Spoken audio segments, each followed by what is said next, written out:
Hello everyone, today I'll be doing my review of the Samsung Galaxy A10e right over here.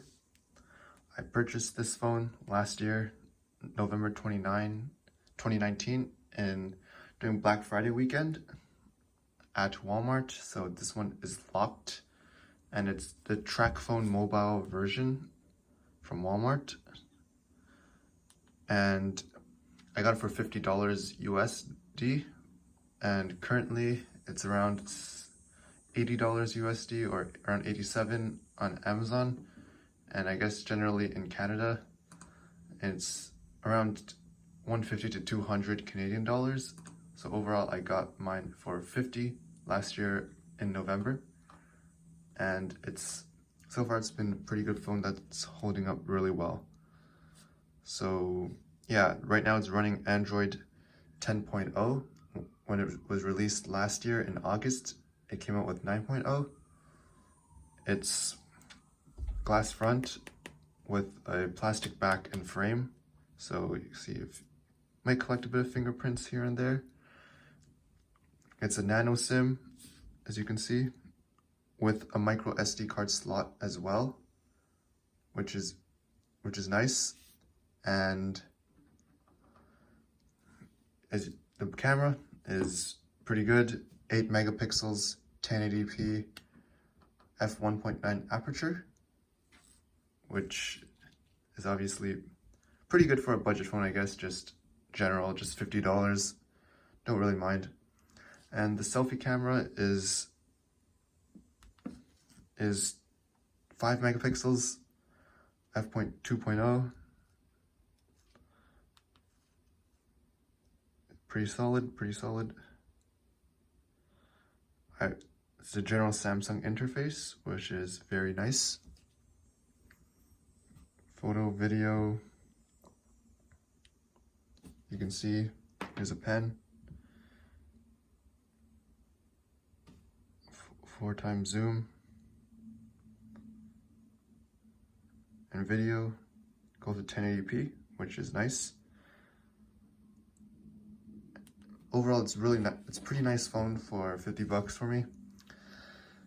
There's 2 gigabytes of RAM, Exynos 7884, so basically octa-core, 2 1.6 gigahertz, and 6 times 1.35 gigahertz, 5.83 inch screen, which is pretty good, just a standard. Its brightness can go up pretty high. I really enjoyed the screen vibrance and brightness, and there's no problems for me when viewing the phone outside. It's basically a 720p HD screen, 295 pixels per inch, 19.5 by 9 ratio with the notch, the teardrop notch. And for me, it's a really very nice phone. Barely any bezels. You see its chin is a bit bigger, but overall it's pretty much a modern phone. It's not that heavy, and it's not that heavy, but it's not that light that feels super cheap, even though it's all plastic in the back.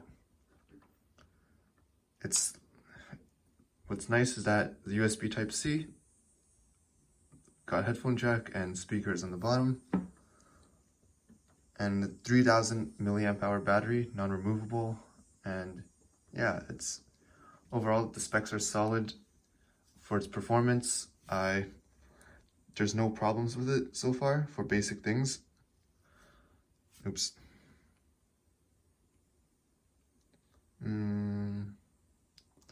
It's pretty good performance. For me, as you can see, it's pretty solid. It's running the Android 10, so it's nice.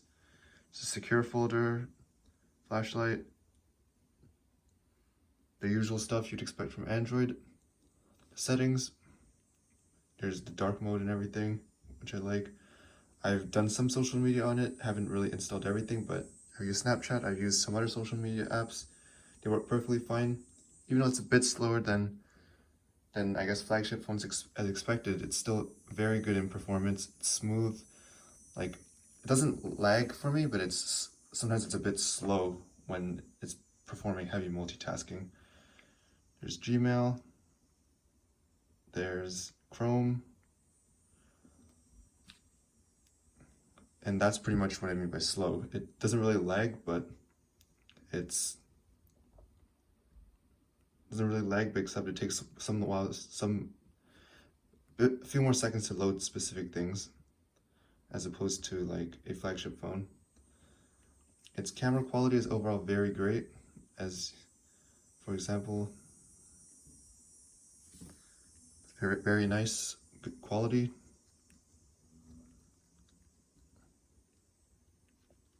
For a phone this price. And his video quality isn't too bad either.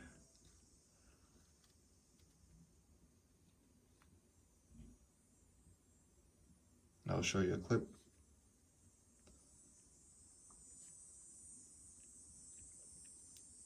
Overall, it's pretty good. I didn't really do too many night shots because I don't know, I just didn't have the time to, but obviously night shots will not look as good, but generally daytime shots are nice on this kind of budget phone. Yeah, the screen is nice. As I said before, I really enjoy the almost edge to edge, pretty much bezelless. And yeah, good performance for the price. Very solid and reliable. And it's overall a very good phone. And I would highly recommend it if you get it for a good price. Like when I got it for $50, even though it's locked, I could unlock it later on. It's been very reliable.